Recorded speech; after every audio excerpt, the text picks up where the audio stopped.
And the nostalgia-ometer is ramped up by images of said alumni as they are now, nearly 20 Mm. years on as well. Now, it would be really extremely shallow of me to comment on individual photos, so I'll just mention a few. Um,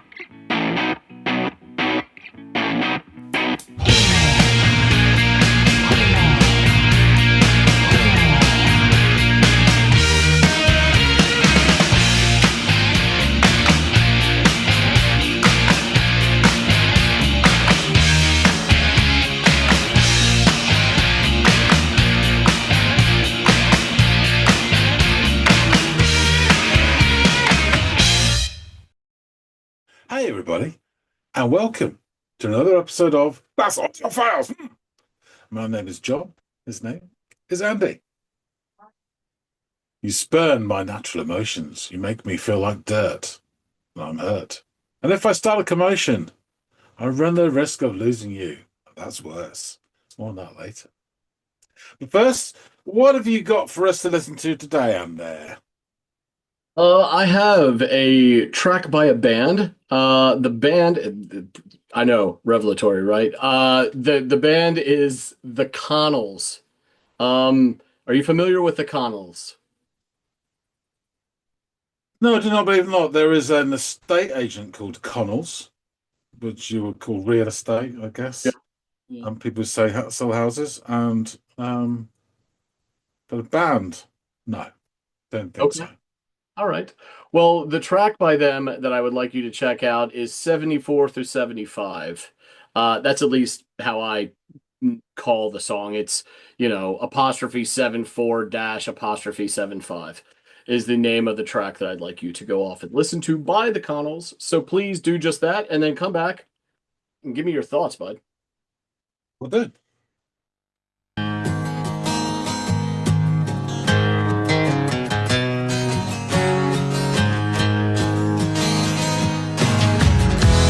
Got no reason for coming to me in the rain, running down.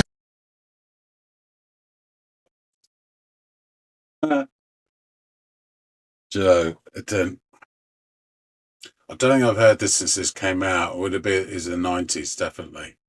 Don't think I've heard it since then. And for some reason, I can hear it now. 74, 75. But it just didn't ring a bell. It can't be many songs I've got 74, 75 in the title or the chorus, but that got no reason, just like straight away. Well, there you go.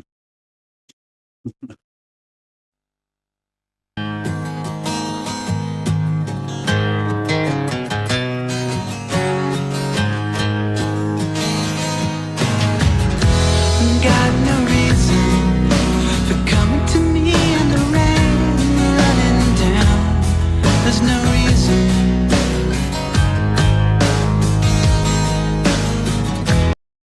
So it starts off lovely. It sounded like there's two guitars there. There's one that's more sort of like, for want of a better word, a more metallic-y sounding, brighter, shiny. And the other one's sort of mellower, softer, almost like nylon string sounding. Well, it probably isn't. I'm sure Andy will know that whatever the hell they use. Is it bronze now or nickel? They used to be, but I don't know. But yeah, it's got a lovely sound to it. And then comes the drum and the bass, and then he starts singing. Um, really nice voice as well. And it's instantly got that tone, that feel of um, this sort of laid back nostalgia with a bit of poignancy to it, a bit of sadness, um, pathos even. Um, and it's just got no reason for coming to me and the rain running down. There's no reason. And it kind of sounds like a memory coming back and hitting you, which we've all been there, and suddenly just something comes back you haven't thought about in years.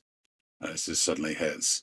Um, yeah, it's just a real sort of really well done the way they've done that. Um, yeah, very nice sounding to it. It's very mellow. I remember at the time hearing this, and it was like it wasn't a lot around that sounded like this. It sounded a bit like there's a bit of Big Star in there. and I guess a bit of Birds and some of the other stuff from there. But a bit of that sort of 70s nostalgic sort of bittersweet rock I remember as a kid. Yeah, let's see how it goes. And the same voice come to me like it's all slowing down. And believe me, I was the one who let you know I was just sorry ever after 74, 75. It's not easy. Okay, so the video is sort of making sense now. Talking about this nostalgia, poignancy, there's a tone to the song, and I'm guessing it definitely sounds about sort of failed romance type thing and looking back on things. And I'm guessing 74, 75 is the academic year which they graduated from high school, hence yearbook photos. So there's a couple of pearlers in there. This one just makes me think of the before shots of some of the Manson family. They kind of look like that, and then you see them being dragged off to prison. I'm sure she didn't do anything, or they wouldn't have let her out just to do this video. There was another guy earlier that looked just like Dan Aykroyd, I think. Yeah, it's interesting.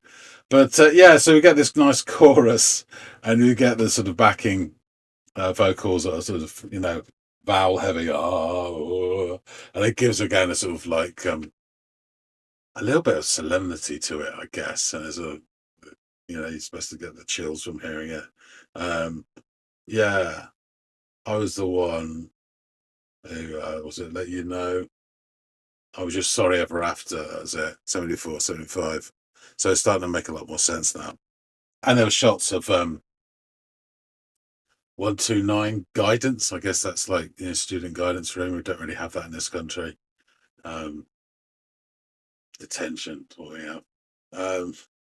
And there's the shots of a locker, school locker as well. So yeah, this is all very sort of nostalgic laden.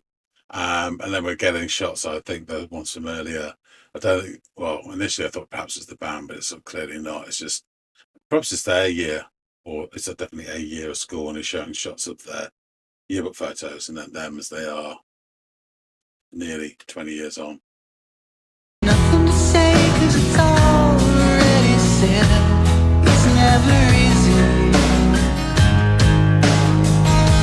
When I look on your eyes, then I find that I'll do fine. When I look on your eyes, then I'll do better. I was the one that Dan Aykroyd. I was just sorry ever after 74, 75. Giving me more and I'll define, 'cause you're really only after 74, 75.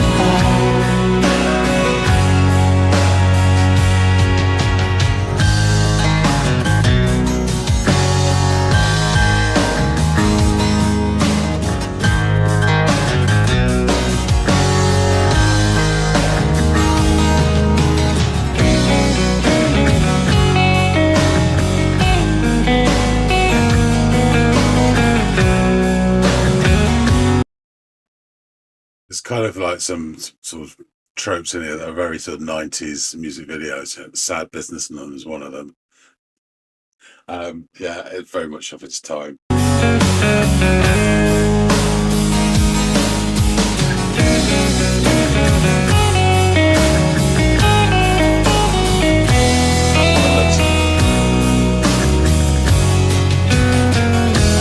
Got no reason for coming to me in the rain, running down.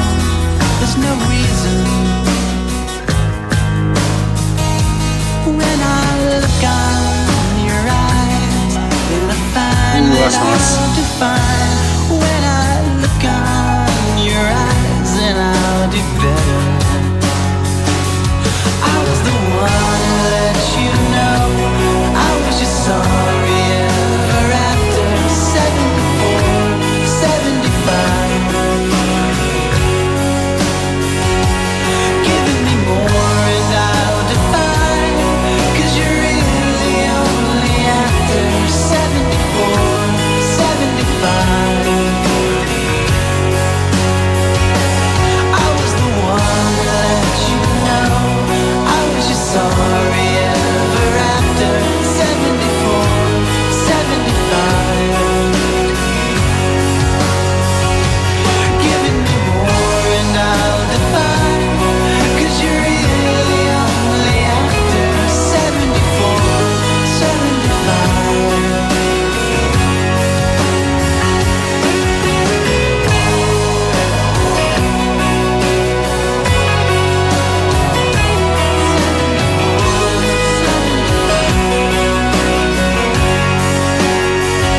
Is that the band?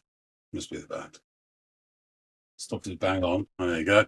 Yeah, it's interesting. They sort of changed it up for the last section. That sort of middle, bridgy, instrumental part. The sad businessman and the mullet guy in the wheelchair. Very sort of that 90s, quite manipulative, sort of emotional impact video style. But the actual music itself was nothing, spectacular. It was just noodling away very pleasantly and all fitted. If it had gone full Eddie Van Halen, it would have not worked, obviously. And then when it came back in, I think they sung a couple of extra vocals on some of the verse bits, and then in came that piano that lifted it. It was really nice, very pretty. And then when they went into the chorus, there was an electrical guitar, which was sort of noodling away.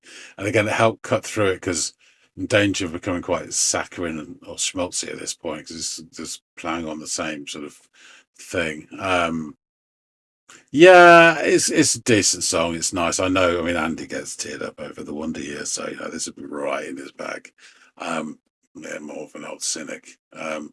It's decent. It's not like a go-to thing, but I have to say, I probably haven't heard it since the 90s. I could not remember it was by the Connells, and I certainly can't remember it was called 74, 75, even though quite obviously, why wouldn't it be?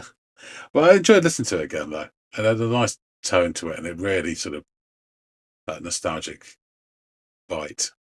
Yeah, very well done. All right, let's get back and find out some more. Let's chop it up with Andy. All right, so you are returned. What did you make of the Connells in 74 through 75, John? Make that -1. Anyway, yeah, so the song kicks off, and it's approximately 13 seconds into the track that I realised that I'd heard this before. It doesn't come as much as a surprise to me that you had. It was actually more of a surprise to me when you said you'd never heard of the band because I thought this would have been in your wheelhouse. Plus, it did well in your neck of the woods when it came out. So that was another thing that was like, So at that moment when I just, it's the first like words basically, and the vocal melody of that was like, oh yeah. And then as soon as I heard that, I heard 74, 75 started ringing in my ears. And it's really stupid because there can't be many other songs called 74, 75 or have the words 74, 75 in the chorus. None of that rang a bell. I thought perhaps when you told me, I thought that was a descriptor, as it were. You get some Camper Van Beethoven songs which have got all weird numbers of titles in it, but have nothing to do, and a little bit of why I have that one as well. But anyway, so that first line, got no reason, must have just snuck into the recesses of my mind. I do remember this coming out. I believe it's in the mid-90s. And I remember being struck at the time by the sound of it being fairly different to what else was prevalent at the time. There's a touch of that sort of big star sound to it and other things as well. And a slightly sort of that sad, wistful, nostalgic 70s rock, which I quite like and have a soft spot for. I don't think I've heard it since then, though. Oh, wow. So it's a good probably 30 years, probably. Okay. I definitely had no idea what the name of the artist was, or seemingly funnily enough, the title, even though he says it a few times. This is not that far off from my experience we just had with Bowie and Width of the Circle, where it's like he doesn't sing the Width of a Circle like 18 times during the song. So anyway, so this unknown song starts with a lovely guitar sound. I'm not sure, but I think it's 2 acoustics. There's one which is a bright, ringing, metallic sound, and the other one is slightly more mellow and earthy. It almost sounds like it's nylon strings, but it probably isn't. But do you know what I mean? There's a difference between the two. Or perhaps one's a 12 and the other's a 6. And maybe the more metallic is giving you more of that like 12 stringy sound or something like that. Yeah. Which again is another thing like Birds did, and also Big Star as well. But anyway, with the softest of crashes, the drums kick in at the 10-second mark along with the bass, and we get the opening lines.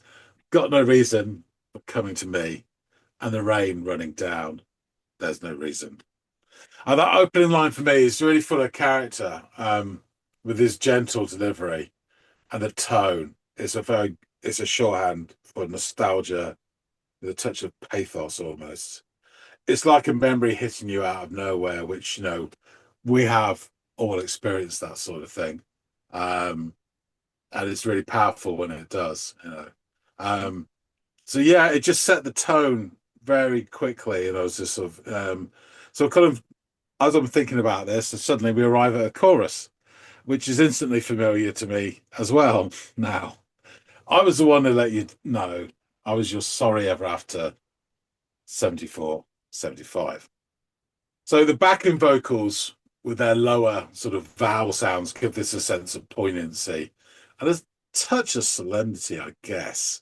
The singer's got a really nice expressional quality to his voice as well. Um, there's also some sweeping and swathing sounds behind that melody, which could be strings, or I think probably synthesizer, but there's something giving mortar to the bricks of the tune, definitely. That's really sort of just on the edge of the mix. Um, the video accompanying it confirms this nostalgic trip with images of school lockers and room 129 designated guidance, which I guess is where all the murders happened, and all the yearbook photos as well, which leads me to believe that the 74, 75 must be the academic year of their graduation. I guess that's what makes the most sense, rather than a 2-year stretch in Sing Sing. And the song definitely has that failed romance feel. So all the better that it will be a end of high school romance, one of the more powerful ones in terms of song narration. And the nostalgia-ometer is ramped up by images of said alumni as they are now, nearly 20 years on as well. Now, it would be really extremely shallow of me to comment on individual photos, so I'll just mention a few. One of the early shots, which is repeated later, is that the dude with the glasses gave me really strong young Dan Aykroyd vibes. You watch it again, you'll see what I mean. And I swear, after the first chorus, there's a shot of a really nice lady, but the black and white shot of her looks like just like one of the girls in the before images of the Manson family when they were captured. Thankfully, the next shot shows a beaming, happy face. This lady who's awfully proud of the rings on her wedding finger as she wiggles them around to show you, got that. Really funny. So, yeah, that beats dying in prison or having your history written by a bloke called Quentin. I doubt that she was part of the Manson family because they wouldn't let that arouse for the video anyway. Yeah, I highly doubt it. Up to the second verse, where the singer promises to do better after looking into the subject eyes, we get a chorus where the backing vocals seem a bit more celestial. I don't know if it's me hearing it more or if it just come up. And also, we get a brief meeting visually with an alternative version of Dale Gribble, with his name is Jesus instead of Mac written on his cap. And I loved his face as well. It's great. And then we get into this instrumental break where the sentimental piquancy is raised with images of sad banker man and then sad mullet man. Pull back. He's in a wheelchair. Yeah, there's plenty of strokes like this that were pulled in 90s videos where they sort of really sort of play and manipulate emotionally. And it felt of its time, this video really did. It was on the limit for what I can tolerate for me. That bit there was just a bit too much. But, as I say, it's like different times, see racism, slavery, etc. The instrumental itself that's going on during this was a spot of low-key noodling, which actually I really enjoyed. There was nothing flash, but as I said, if he'd have gone Eddie Van Halen, it would have ruined it and what he did really suited the song. So, next verse, we started to get some additional vocals during the line on the rain running down. It's repeating it through. But it was a nice touch, just a bit. And then even better, though, was these very pretty plinking piano notes that added a brightness to the song for that sort of verse. I think it started to be needed because it was starting to go round and round a bit, and it was again a bit saccharine. So it was nice to have stuff to cut through it. Yeah. Um, that worked really well. The following chorus, there was also an addition of another electric guitar that again was cutting through over the group vocals and the yearbook reminiscences. I have to say, wasn't sure about the sleeveless guy. And then Whoever is the sure about any sleeveless guy, let's be honest. but bite your tongue, John. Anyway, so the guitar part builds as the music swells and the vocals tend to fall back. So like they don't completely go, but they're just falling back. And then we sort of fade out, and then there's an abrupt cut because I guess it's what the guy who uploaded it did anyway. So yeah, some nice song, really nice touches to it. Um, quite sentimental. And I said that, for someone who gets cut up over the Wonder Years, right up your alley. I'm a bit more of an old cynic. But I did feel the need to check my blood sugar levels after this. Oh yeah. But it's definitely something of its time, and it was really nice to hear it again, actually. And it's weird, but I got more sentimentality out of it because of the video, which I'm sure is exactly what they were going for. But Yeah. I'd never seen the video to this, and I wouldn't have done it at the time either. I didn't watch MTV back then or anything like that. So I'd have just heard it on the radio. And it kind of reminds me of some of that country adjacent sort of Camper Van Beethoven stuff that was going on then and other stuff as well. And it has a nice vibe to it. And this has an instant, it takes you into a place and a time, I guess, within the first like 4 bars. So it's really effective in what it does. Yeah. Yeah, I really enjoyed listening to this. Excellent, man. I'm glad you did. I'm only surprised that you heard it because you said you hadn't heard of it, but before you said you hadn't heard of it, I assumed you had. So I don't really know where to stand on this, other than I'm glad that you were, I suppose, due for another spin of this song. The reason it's not like one of my favorite songs or anything like that before, but I grew up in the '90s and I remember you know, REM was a band that I really liked in the '90s, and I had that's when I started like the first. I know this is like to you, but like Monster was my first album by REM that I purchased because it was the new album that came out by them when I was at that age. Um, and I remember these guys being talked about as like REM similar or adjacent. And we had recently had this conversation about that college jangle niche bit of segment of rock and roll, and like who were their contemporaries or who often gets brought up in the same, because it's almost always default REM whenever anyone brings up college rock. So I try to like, I had to pose to you, who were their contemporaries or who can you imagine were brought up in the same sentence as these guys? And the only one after thinking about it for a while that came to mind were these guys for me. So I thought, oh shit, this was like 95 or 96, probably somewhere around there. I'm 13, 12, 13, 14 years old when that's going down. So yeah, these were this is the only band where I really thought that there was a similarity to it. And apparently I'm not the only one. So I wanted to bring them to the channel to see if you had heard of them. Turns out you had, even though you kind of, button hooked me there for a second and made me think you hadn't. But yeah, let's get into the Connells. They are an American musical group from Raleigh, North Carolina. Love it down there. They play a guitar-oriented melodic jangle pop style of rock music with introspective lyrics that often reflect the history or culture of the American South. The band's current lineup consists of David Connell on bass, and he's been there since 1984 until present. Mike Connell, guitars, lead, and backing vocals, 1984 to present. Doug McMillan, lead and backing vocals, guitars, 1984 to the present. Steve Potak, keyboards, organ, and piano, 1991 to present. And Mike Ayers on guitars, 2001 to present. And Rob Ladd on drums, 2012 to the present. But the band's lineup on the album Ring, on which this song is featured, was the Connell brothers, McMillan and Potak, as well as George Huntley on guitar, mandolin, and vocals, mandolin, That just makes me think of REM too. And Peel Wimberly, who was played drums and percussion for the band. So from the beginning of the group, Mike Connell wrote both the music and the lyrics of a majority of the band's songs, although he was not the band's primary lead singer. Connell's influences included the 1960s guitar pop of his childhood, including the Byrds and the Beatles. So I think you came right out and said the Byrds when we were talking about 12 strings versus 6 strings.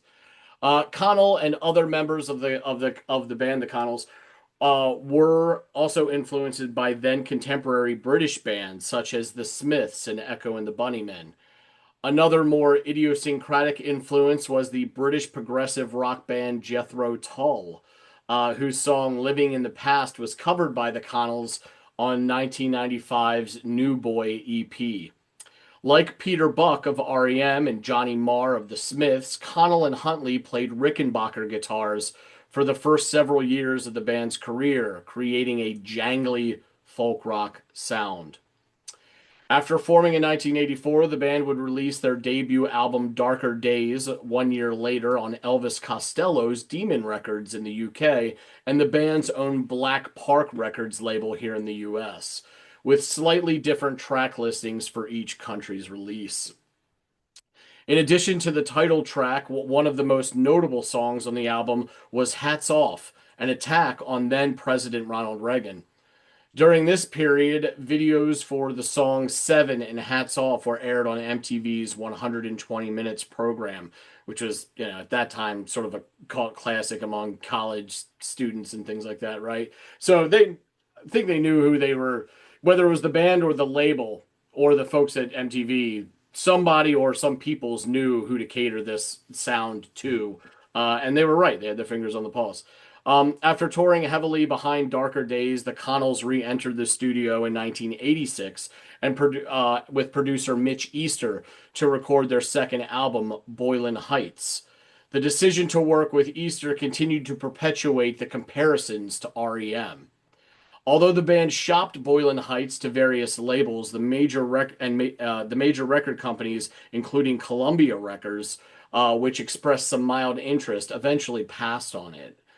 The record was ultimately released in 1987 on mid-major TVT Records, which had made its name releasing a series of TV Tunes television theme song compilation CDs. It's a hell of a label to have to settle for when you are shooting for the moon with Columbia or the likes of Columbia. TVT would prove. Right, Go ahead. Andy. Yeah. Just trying to think when this was. This would have been, I think, early 90s. But there was a space in the UK where all of a sudden classic TV theme tunes were really in vogue. And there were compilation CDs coming out of every orifice. And they seemed to be everywhere. And all these TV shows from the 70s and 60s really were really strong. I'm trying to think when it was. I think it would be early 90s, I think. There was probably another resurgence in right about 2000 as well. I'm trying to think where I was if I heard some of this stuff, and I've got a couple of compilation albums. So those guys, though, maybe at the nadir of creativity, but they'd have had some some bucks behind them, Oh, definitely. well, that's wildly interesting to me. I never knew that was a fad for a moment. Although I have some vague recollection in the early 90s of there being a punk compilation of punk bands playing like Saturday morning cartoon. Yes. You know, I've got the stuff. CD somewhere. Yeah, okay, good. You I think it's called literally Saturday I've never Morning watched and something, mentioned that. and it's it's got Violent Femmes doing "Eek Ook Ook" means I love you from the Jetsons, I think it is. But there's a really really great version of Hong Kong Phooey. It's Yes, like a dub version, which is really that's cool. the one. That's the one that I think sticks out to me the most. I was trying to remember which it was, but I think you're spot on. So, okay. Anyway, I guess that at the time there was some money behind that, so they could afford to go out and get an actual original act. And fund them. So TVT would prove to be no commercial match for REM's own mid-major label IRS Records. And over the next decade, the Connells would engage in a series of disputes with the label. I guess all that, good Saturday morning cartoon cover money dried up. Yeah. And the Connells would engage in a series of disputes and on at least one occasion suing unsuccessfully to break their recording contract with TVT. Boylan Heights was a substantial college radio hit, however, and the Connells continued to tour relentlessly. During the period, both Connell and Huntley began to move away from their 12-string Rickenbackers towards 6-string Fender and Gibson guitars, leading to a heavier, less folksy sound. Although the elements of the band's patented jangle were still audible on songs like Hey Wow, the lead single from Fun and Games, the 1989 follow up album. Fun and Games also saw Huntley's role as a songwriter grow. After contributing one song each to Darker Days and Boylan Heights, Huntley wrote or co wrote 5 tracks on Fun and Games, with the anthemic Sal quickly becoming one of the most popular songs in the band's live set.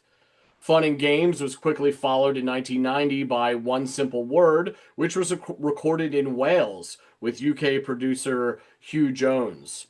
Jones had previously produced various British bands that the band had admired. Despite the high quality of the songs and improved musicianship of the band, they struggled to reach a higher level of success. After a 3-year recording hiatus, which included more legal jousting with TVT Records and the addition of Steve Potak on keyboards, a rejuvenated Connells released Ring in 1993. Though the lead single, Slack-Jawed, was another college radio hit in America, the band was initially disappointed with the album's reception and considered breaking up. However, the follow-up single, 74 through 75, another Celtic-influenced ballad, took off in Europe shortly thereafter and became a top 20 hit across the continent, including in the United Kingdom, where it peaked at number 14 in the UK's singles chart, as well as Sweden and Norway, where it even managed to top the charts. This led to the band touring extensively in Europe and opening stadium tours for Def Leppard, of all people. 74 through 75 won numerous European music awards in the mid-1990s, leading to greater financial and radio success than the band had known to this point. 74 through 75 also appeared in the 1995 film Heavy. However, while European music fans made Ring a platinum record outside the United States, such a high level of success in America remained elusive. Ring reached number 36 in the UK albums charts. Trouser Press wrote, "The record contains some brilliant pieces of pop songcraft, Carry My Picture, Eyes on the Ground, and some bittersweet lyrical ruminations, but slower numbers like 74 through 75 are so sweet they border on cloying." However, over at Eon Music, they would write of the track in their album review, "One of the tracks that cuts right to the heart, 74 through 75, is achingly beautiful, with its air of hopeless whimsy. An acoustic ballad, the song is steeped in nostalgia, with writer Mike Connell reflecting on failed relationships and the fleeting nature of time. It is, however, no wimp out, and although the tender lead vocal is dripping with melancholy, the infectious acoustic riffs and subtle lead licks lift the song beyond simple shoegazing." So it was almost like those two assessments of the song by two different individuals. You're kind of somewhere in the middle because you said you kind of picked things from both those. So that's an interesting way that turned out. 1996's Weird Food and Devastation expanded on the band's sound in new directions, but failed to build on the momentum established by its predecessor. The title of that album reportedly alluded to the band's impressions of Europe during their seemingly endless tour there in support of 74 through 75. It featured a starker and heavier production than the more melodic Ring. By now, Connell and McMillan shared songwriting duties about equally. In 1998, the band released Still Life, which marked their final album for TVT. Finally, they've broken the chain. Produced by Jim Scott, Still Life marked a departure from the harder sound of Weird Food and Devastation, with an overall softer, reminiscent feeling of The Counting Crows or Teenage Fan Club. The band released Old School Dropouts on the revived Black Park Records label in 2001. The band produced and recorded the song in Steve Potak's studio and promoted it sparingly in the American South. The song Washington received some airplay on alternative radio. For nearly 2 decades, the band would go on a semi-hiatus, appearing every now and again for a one-off performance. The band's catalog was acquired by Bicycle Recording Company, an independent publisher based in Beverly Hills, California, in April of 2010, and was reissued the band's TVT catalog digitally through IODA, the Independent Online Distribution Alliance. The releases became available on August 31st, 2010, on most digital music platforms. And on January 25th of 2020, the band played at Rams Head Live here in Baltimore, playing a set that included 3 songs from a new record supposedly coming out later in 2020. On October 31st, 2020, the Connells played a live webcast concert at Cat's Cradle via the internet, where they once again played some new songs which are yet to be released. But on September 24th, 2021, the first new studio album in 20 years, called Stedman's Wake, was released on CD, vinyl, and all digital formats. And 2 years later, the Connells released their first ever live album, Set the Stage. So, now that we've covered the band's history, their discography, with a focus on Ring in this track, let's dig into the lyrics of 74 through 75. Got no reason for coming to me, and the rain running down, there's no reason. And the same voice coming to me like it's all slowing down. And believe me, it was the one who let you know. I was the one who let you know. I was your sorry ever after, 74 through 75. It's not easy, nothing to say, 'cause it's already said. It's never easy when I look on your eyes. Then I find that I'll do fine when I look on your eyes. Then I'll do better. I was the one who let you know. I was your sorry ever after, 74 through 75. Giving me more and I'll defy, 'cause you're really only after 74 through 75. Got no reason for coming to me, and the rain running down. There's no reason when I look on your eyes. Then I find that I'll do fine. When I look on your eyes, then I'll do better. I was the one who let you know. I was your sorry ever after, 74 through 75. Giving me more and I'll defy, 'cause you're really only after 74 through 75. I was the one who let you know. I was your sorry ever after, 74 through 75. Giving me more and I'll defy, 'cause you're really only after 74 through 75.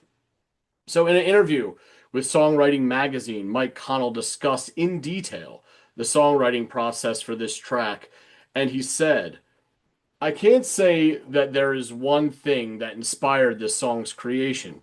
With respect to the tune itself, I simply drew on everything I had ever listened to and loved, from the Byrds to the Beatles to Dylan to Big Star to the Loving Spoonful, and to the Clash, Echo and the Bunnymen, REM just down the road, the Replacements, Teenage Fan Club, and the Laws, all of whom wrote these really amazing melodies and lyrics. That was pretty much my hope for any song, to try and come up with a melody that would get in your head and refuse to go away. So, there we have it, John, the Connells, 74 through 75. Again, it doesn't come as much as a surprise to me that you have heard this song, but I'm glad that it's been so long since you had heard it that you got to kind of 30 years, yeah. Yeah, reintroduce yourself to it. So thanks for giving this thing a go, John. I'm really glad that it was a pleasant revisiting of this old friend you hadn't heard from in 30 years. So appreciate you, man. Yeah. My pleasure. Guys, out there in the listening audience, please let us know your thoughts on the Connells, this track 74 through 75. If there's other stuff that we should check out by them. John, for the sake of transparency, how much of their other stuff are you familiar with outside this track, or is that, yeah, okay, fair. I think I'm like two, maybe.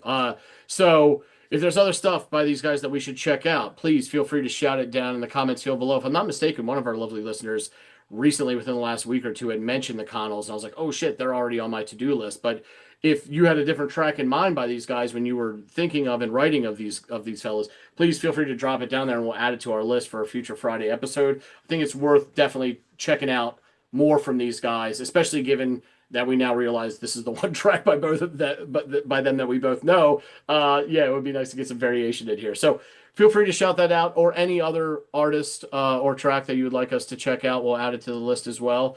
Also, please like, share, and subscribe if you haven't done any or all of those things. We really do appreciate it, so thank you in advance. And hopefully John and I will catch all y'all in growing numbers on the next installment of the Audiophiles. We'll see you later, guys.